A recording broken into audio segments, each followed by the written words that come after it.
Phedisong Clinic. It's a clinic in the capital, more specifically in Ga-Rankuwa. A big concern around what's taken place, of course, so far, Patricia, is that there'd been a lot of budget cuts and health certainly hasn't been spared.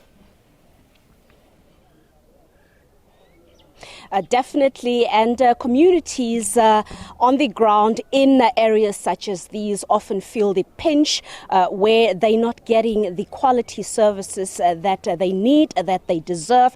And of course, one of the areas that we are focusing on here in Gauteng, here in the capital city, is the issue around health. It is one of the departments that has been in the news of late, of course, highlighting some of the challenges that are plaguing the provincial health facilities across the length and breadth of Gauteng. You would know some of the complaints, the exposés that have come out from patients who are giving us their experiences of what they have seen. Of course, also activists joining the conversation and demanding more to be done to ultimately get leaders to ensure that there is quality healthcare services at all the healthcare facilities in the province, in particular your academic hospitals in Gauteng, but also in the clinics which are often the first point of access for community members, in particular in areas such as this. We are in Ga-Rankuwa. Of course,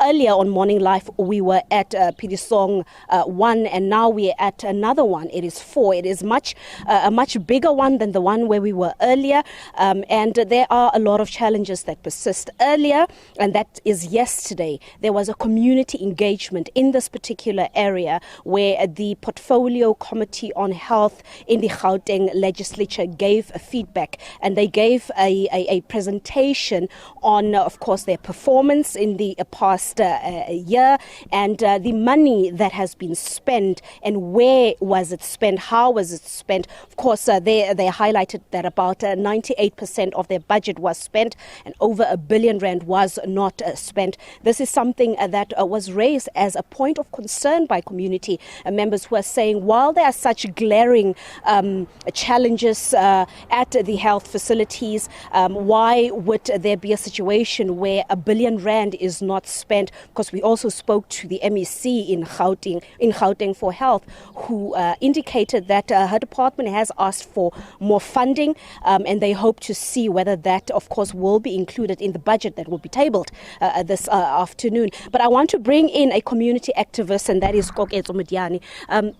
Just tell us about, as a community activist, what's the state of affairs in terms of what you have observed at the health facilities in your area, what you've heard from other people? Obviously, you guys work closely together. And what is it that you think is needed in terms of the budget to turn things around? Okay. In all honesty, we are standing next to Phedisong 4. This is a CHC clinic.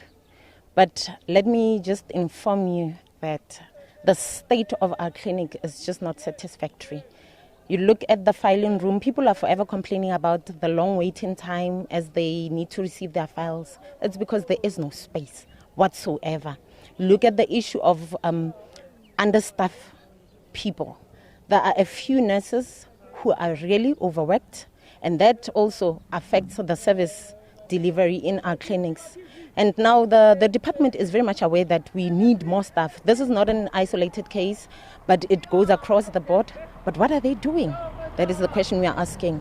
Where are we failing? What is wrong actually? Who is not hiring, or who is not signing people into their position? And this is affecting our people, and they don't feel it because they're there in their offices, they have medical aids, but this is the reality of so many of our people, and they experience it on a daily basis, and it's just worrisome. You look at the conditions under which nurses work, they are not protected. Not so long ago, we had an incident where staff members were attacked by one of the residents here. What has been done? Nothing. You look at our security personnel here. This is a clinic which works for 24 hours, but they are not armed. So what happens at night? Hence we find attacks here. And these are things that have always been trending. You look at other hospitals where nurses have been killed at their workplaces. What is the department saying? They are so much reactive instead of being proactive, and this on its own is a concern. The budget is expected to be tabled, of course, to get to that point of the quality healthcare services that many community activists such as yourself are calling for, community members are looking for. You need money. We've heard this repeatedly, that there is not enough money. Money is there, but it's not enough. Do you think that that's a true reflection, that there's just not enough money to cater for all the areas? I don't believe it's a true reflection. This is because yesterday when the budget was tabled, we were told that over 1 billion is to be sent back. Now the question is, why is that billion not used in clinics like Phedisong 4, Phedisong 6 and others, where they could be doing something with that, then request for more? At least they'll be doing something. So money is there, but people who are in charge of that money are not doing the necessary things, and they're not doing service to our people. Where do you think does the problem lie? If the money is there, it's not spent. What is happening? Is it perhaps maybe an issue around people not being fit to understand how to structure that money and channel it towards where the burning needs are? What exactly could be one of the points that you have seen? You sit on the community committee that is in charge of monitoring service delivery at these clinics in this particular community. When you sit in those meetings and you have your discussions about what is happening, what is some of perhaps your findings as to why would so much money be sent back when there are needs on the ground? Political influence, in all honesty, from where I'm sitting. People are in powerful position, but they are not willing to serve our people. They are not even ready. They are not even attempting to serve our people. And that is where the challenge is. And in terms of those who want to do something, politics are always at the center of service delivery, and it's just across the board. It's not only on health matters. So that is where the challenge is, that even when people need to get their basic needs met, we play politics at the expense of our people. They are not affected directly because they don't come to these clinics. You have seen even... I heard one of the community activists from Soweto, he was fuming yesterday in that meeting, and he was making the call that it's time that public servants, in particular the political leaders, start utilizing the same services as the people on the ground. That is very true, so that they feel the pain that our people face on a daily basis. If they come here at 4, queue, wait for 4 hours for a file to come out, brush those benches like any other citizen, maybe we'll have a different conversation. Yeah.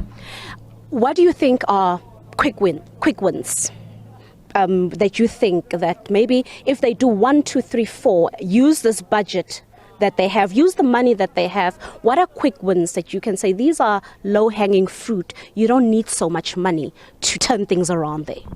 Right. Let's start by hiring more people, because they're the ones who need to provide the service. Let's look at the 1 billion which is going back. It could be utilized to revamp these buildings, especially these old buildings. Issues like ceiling, these are small things, small maintenance. Let us fix such things instead of waiting for a new budget and saying we need to request more, whereas there is money. We could have done something. Yeah. All right, thank you so much. They, of course, community activist Kokezo Mudiane just bring us into what she observes on a daily basis, being very active on the ground and sitting on the committees that are monitoring and assessing the state of affairs in terms of the health facilities in this particular area and the rest of the capital city, just to penetrate what is happening and also to hold those in power accountable, but also advise them in terms of what are the wrongs that are created and how this can be turned around. In the meeting that was held yesterday, of course, we heard so many complaints, suggestions, questions that were asked. Of course, they had brought in community members from all the different parts of Gauteng who came here at Ga-Rankuwa under the, of course, leadership of the Gauteng Health Portfolio Committee, who came to present their report reflecting on the department's performance for the financial year 2023-2024, and that's where they highlighted that about 98% of the budget was, of course, used, and that 1 billion rand that caused a bit of a shocker that would be sent back, where people are saying that that should not be happening when the needs are glaring and they are obvious to tackle. And then another issue of concern that's been highlighted this year has to do with the report that highlighted the serious adverse events that, of course, were tabled by the Gauteng department. And there we saw those alarming statistics: over 7,000 patients across the various health facilities in Gauteng who were subjected to harmful incidents. That also speaking to some of the challenges that are experienced. It has to do with a lack of proper training, human behavior, insufficient resources, technology at the facilities, and of course the Chris Hani Baragwanath Hospital, George Mukari and Steve Biko academic hospitals. They recorded some of the highest adverse events in the province. That as well is something that many here are saying that if the health facilities in the province are run properly, managed correctly, and you eliminate elements such as maladministration, corruption, and so forth, then you would have a serious and perhaps a drastic reduction of those adverse events. So it's really just, highlighting again what people on a daily basis at community level are facing, and again, the money issues that are playing a role directly.